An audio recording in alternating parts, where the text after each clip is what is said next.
Hai, Assalamualaikum. Kembali kita lagi dalam Buletin Gadget untuk minggu ini. So, inilah dia rangkuman berita minggu ini.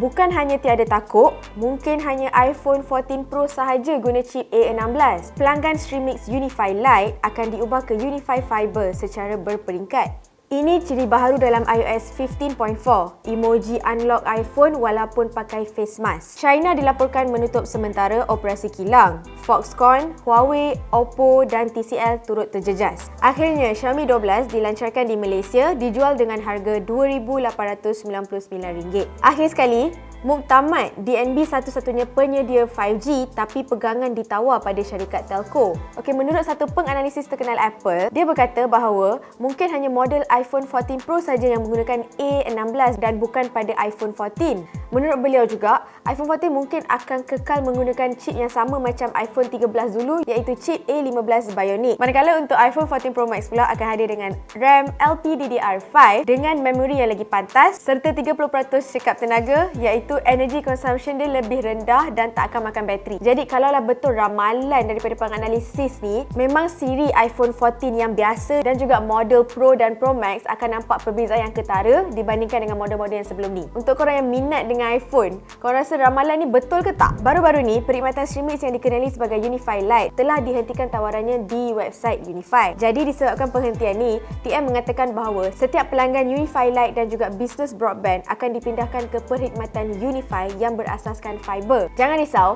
untuk pelanggan Unify Lite yang terkesan dengan peralihan ni, korang akan dihubungi oleh TM melalui email, surat, panggilan dan juga mesej untuk diberitahulah tentang hal ni. Dan buat masa sekarang, pelanggan-pelanggan Unify Lite masih lagi boleh menggunakan perkhidmatan Unify Lite dan business broadband seperti biasa. Lama dah kita tak dengar nama Streamix kan? Jadi jangan risau, korang lepas ni korang akan di-upgradekan ke Unify Fiber. Okey, macam semua dah tahulah, semua pengguna iOS seluruh dunia dah boleh mengemas kini peranti iPhone dan juga iPad kepada iOS 15.4 dan juga iPadOS 15.4. Kemas kini yang paling ramai pengguna iOS tunggu daripada iOS 15.4 ni tentulah unlock iPhone menggunakan face mask. Tapi walaupun dah ada feature unlock guna face mask ni, hanya pengguna iPhone 12 ke atas saja yang boleh upgrade dan guna feature ni. Tapi contohnya lah, kalau korang still guna iPhone X yang lagi bawah daripada iPhone 12, korang still boleh guna feature unlock guna face mask tapi melalui Apple Watch.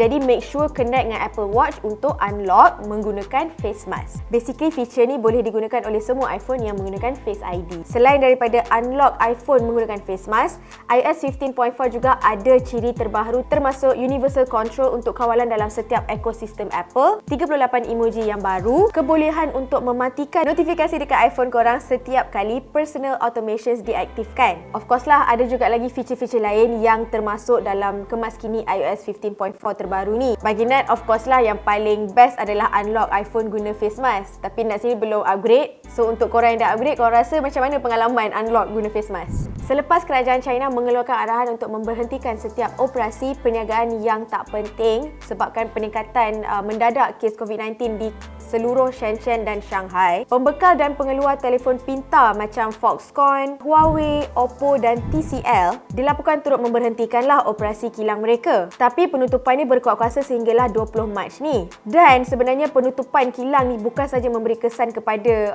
pengguna-pengguna peranti setiap syarikat ni, tapi turut memberi kesan kepada syarikat lain seperti Apple, Nvidia, Intel dan Samsung yang banyak mendapatkan komponen-komponen elektronik daripada kilang-kilang ni untuk produk mereka sendiri. Kesian terhadap perniagaan-perniagaan yang terjejas. Sama-sama kita doa COVID-19 ni berakhir dengan secepat mungkin.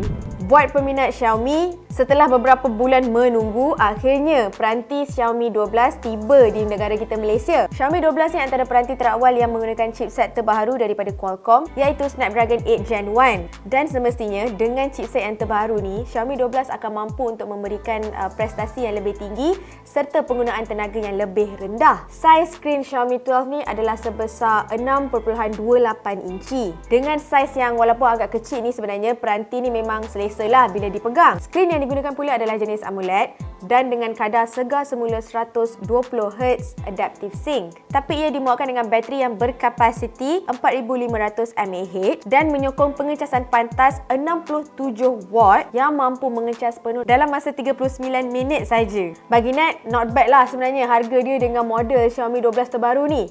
So, apa pendapat korang? Macam yang telah dirancang sejak awal penubuhan DNB, pelaksanaan infrastruktur 5G akan diteruskan melalui DNB, melalui sistem rangkaian borongan tunggal atau Single Wholesale Network. Tapi sebelum ni, syarikat telco telah bersepakat untuk menghantar usul kepada kerajaan untuk melaksanakan Double Wholesale Network, yang mana takkan ada seorang je lah yang jaga infrastruktur 5G. Jadi sebabkan usul tu, Menteri Kewangan Tengku Zafrul berkata bahawa kerajaan akan pegang 30% pegangan dalam DNB dan selebihnya akan ditawarkan kepada syarikat-syarikat telco yang lain. Senang cerita, dalam pelaksanaan infrastruktur 5G ni nanti, 30% memang dah confirm DNB pegang dan selebihnya iaitu 70% akan ditawarkan kepada syarikat telco yang lain. Tapi bila 5G ni siap, kita pun tak tahu. So kita tunggulah bila dia akan siap. Itulah dia rangkuman berita untuk minggu ini. Kita jumpa di Bulletin Gadget minggu hadapan.